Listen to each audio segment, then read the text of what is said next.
Então, quando a gente fala em trocáter, pinça, clipadora, ótica, insufladora, câmera, monitor, para quem quer ensinar, para quem quer começar a fazer, tem que estar familiarizado com isso. Não dá para chegar e fazer uma amputação de reto com a maior parte do tempo por via abdominal. Vai ter que começar, como o Pupo falou, com uma cirurgia de menor porte. E aí, a gente vai passar por uma curva de aprendizado até chegar na cirurgia coloretal. E isso passa por esse elenco de coisas que estão aí. Caixa preta, treinamento animal, cirurgias monitoradas, cirurgias laparoscópicas, menores, como já foi dito, e iniciando-se, talvez por aquelas consideradas benignas de menor porte. Estou falando um pólipo de 3, 4 centímetros numa determinada região, em que a gente pode fazer isso com um pouco mais vagar, com um pouco mais atenção. E até que a gente vá para o lado maligno, né? Então, existem os simuladores, existe o treinamento que deve ser feito, como já foi mostrado aqui pelo Martinet, do videogame, existem os modelos animais, os procedimentos laparoscópicos básicos, os vídeos que eu acho que a gente não deve se cansar de assistir, devemos ver, repetir, repetidas vezes o mesmo vídeo, para que a gente possa ou não ter uma coisa que passa a ser cerebelar. E, obviamente, o auxílio da cirurgia coloretal. Então, essa introdução básica, ela pode ser até feita em casa. A gente pode treinar em casa, não é? E depois vai para a prática em animais, como tem o centro daqui, que muitos de nós frequentamos. Então, esse questionário foi apresentado e é de autoria do Mauro Pinho, o Sérgio participou, o Fábio deve ter participado, eu participei. Foi durante um congresso brasileiro de coloproctologia. Então, tem aí qual era, para uma plateia de especialistas, a opinião sobre o aprendizado teórico. Os senhores veem que o curso de curta duração são suficientes para quase metade dos que estão frequentes. Então, esses cursos, não é, eles têm variações de estudos iniciais para 30 a 100 casos. Estudos recentes falam, como já foi dito aqui, em 23 casos. O que precisa o residente? Ele tem que ser experiente em cirurgia coloretal aberta. Como que a gente vai fazer isso? O nosso R2, o nosso R3, ele tem que fazer cirurgia aberta. E hoje é até um problema para a gente. Depois, tem a supervisão direta dos cirurgiões. Por que você não realiza a cirurgia coloretal? Está aí, gostaria, mas ainda não me qualifiquei. Então, isto é o que são. Estas são as medidas que devam ser tomadas pelos formadores de opiniões, por aqueles que ensinam, por aqueles que estão junto aos que estão em formação, que é a nossa obrigação. Você tem acesso fácil a um treinamento regular de videocirurgia com simulador? Os senhores vejam que para aquela plateia, 75% não tinham. Será que isso mudou ao longo desses 2, 3 anos? Quais são as perspectivas para a curva de aprendizado em videocirurgia? Os senhores vejam aqui, volume menor, sem apoio técnico, curva longa e maior desgaste. Então, todos os que estão aqui passaram por isso. E aqueles que estão começando, eu acho que tem um caminho um pouco mais suave em poder fazer isso, por conta do que já existe. Então, o treinamento em animal era um pouco mais difícil ainda há 2 anos atrás, e não mudou muito, porque a gente sabe que não houve um grande número de centros novos. E qual a sua opinião? É muito importante o treinamento psicomotor em videocirurgia, ou seja, esse prédio tem simuladores, a gente sabe, eu já passei por aqui, e os nossos residentes também passam. Eu agradeço aqui a presença do Eduardo, do Rogério, do Gildo e dos demais membros da casa que permitem que os nossos residentes estejam aqui frequentando esse local. Para quem realiza um mínimo de uma colectomia por mês, mas não realiza videocirurgia coloretal, foi feita esta pergunta: por que você não as faz por vídeo? Gostaria, mas ainda não me qualifiquei. Então, passa por aquilo que o Pupo falou, que o Labate falou e mostrou, e o Paulo depois comentou. Então, este cenário ainda ele se mostra presente. Por quê? O treinamento em animais, para aqueles que fazem ou fizeram, é efetivo, mesmo nos cursos de curta duração.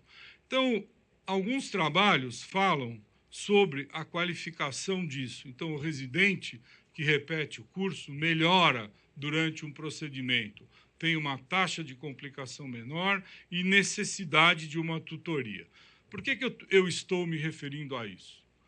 Nós temos que, pelo fato de estarmos em hospitais, escolas, em centros formadores de gente, como membro da Sociedade Brasileira de Coloproctologia, eu sempre me debati pela que a gente tem que ter oportunidade e chance de aprender as coisas e não fazer reserva de mercado. Então, a experiência com os residentes que fizeram isso, laparoscopia, é subótima. Os métodos alternativos, esse é um trabalho recente, que é uma referência. Como o modelo animal deve ser considerado em larga escala. Um outro trabalho que foi para avaliar o treinamento e quais foram as conclusões desses trabalhos, não é? 23 estudos e 7 foram selecionados.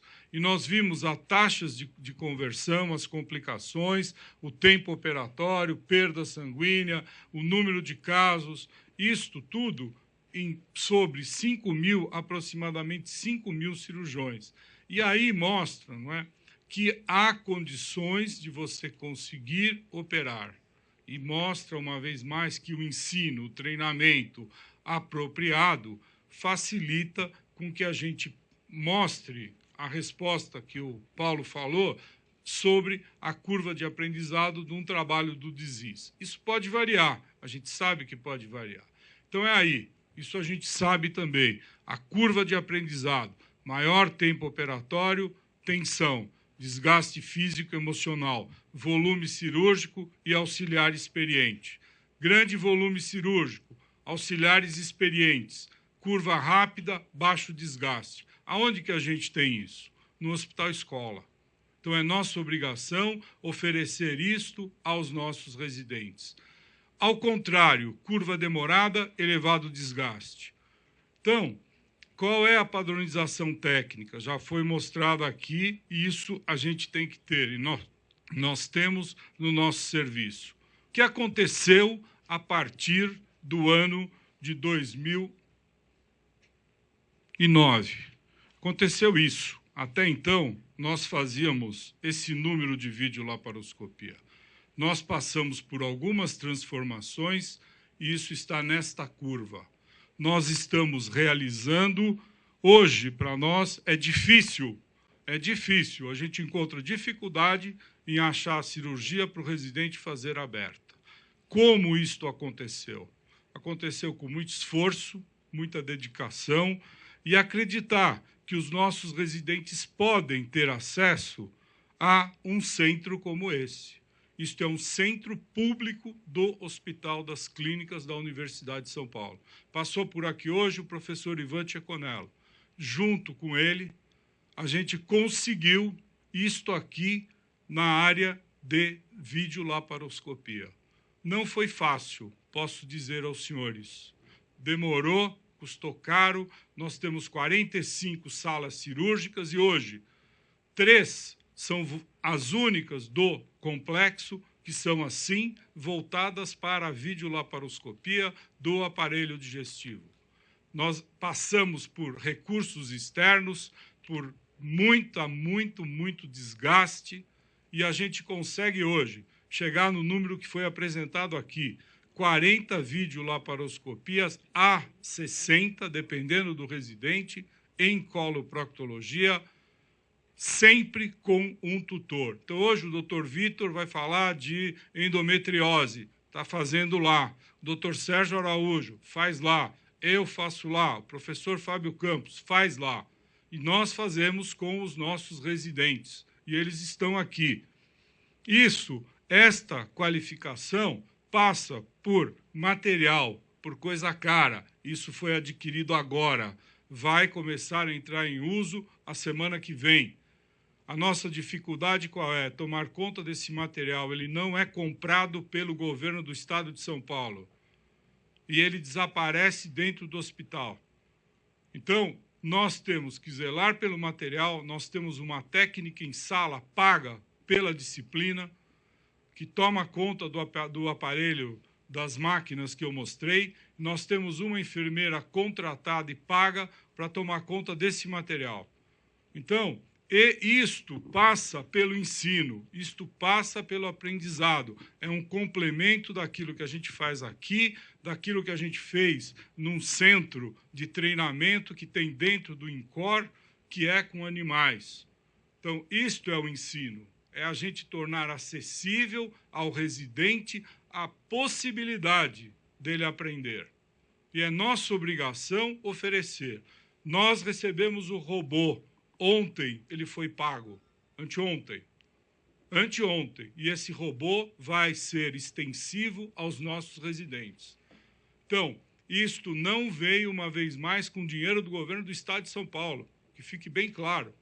Isso foi uma luta, uma batalha dura, árdua, para que a gente possa trazer aos mais novos a possibilidade de ter um aprendizado e estar na fronteira